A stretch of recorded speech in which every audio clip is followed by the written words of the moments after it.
বিশ্বকাপের গোল সংখ্যা এখন ৩ অঙ্কের ঘরে।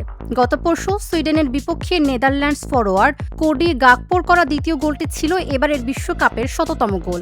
গোলের সেঞ্চুরি করতে চলতি বিশ্বকাপে লেগেছে ৩৩ ম্যাচ, যা ১৯৫৮ বিশ্বকাপের পর যে কোনো বিশ্বকাপের মধ্যে সবচেয়ে দ্রুত। গত বিশ্বকাপে ৩৩ ম্যাচ শেষে গোল হয়েছিল ৮৩টি। ১০০ গোল করতে সবচেয়ে কম ম্যাচে লেগেছে ১৯৫৪ সালে সুইজারল্যান্ড বিশ্বকাপে। পশ্চিম জার্মানির চ্যাম্পিয়ন হওয়ার সেই আসরে ১০০ গোলের মাইলফলক ছুঁতে লেগেছিল মাত্র ২০টি ম্যাচ। এবারের বিশ্বকাপে এখন পর্যন্ত ম্যাচ হয়েছে ৪০টি, গোল হয়েছে ১২১টি, মানে প্রতি ম্যাচে ৩.০২৫ হারে গোল হয়েছে।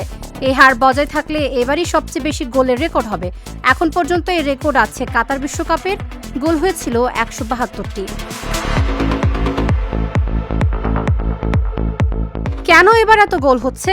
এবারের বিশ্বকাপে দল বেশি, ম্যাচ বেশি, গোলও বেশি হবে, সেটি স্বাভাবিক। ৪টি দল খেলছে প্রথম বিশ্বকাপে: কাবো ভার্দে, কুরাসাও, জর্ডান ও উজবেকিস্তান। জার্মানিও এরই মধ্যে একটি ম্যাচে নতুন দল কুরাসাওয়ের জালে ৭ বার বল জড়িয়েছে। জর্ডান ও কলম্বিয়া তাদের প্রথম ম্যাচে হেরেছে ৩ গোল হজম করে। এখন পর্যন্ত যে ২টি ম্যাচ গোলশূন্য ড্র হয়েছে তাতেও যুক্ত আছে নতুন ২ দল কাবো ভার্দে ও কুরাসাও।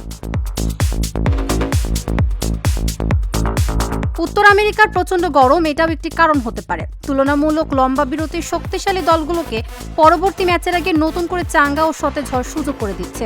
এখন পর্যন্ত ১২১টি গোলের মধ্যে ৩২টি গোলই এসেছে ম্যাচের শেষ ভাগে, মানে ৭৬তম মিনিট থেকে খেলার একদম শেষ বাঁশি বাজার মধ্যের সময়টাতেই এই গোলগুলো হয়েছে।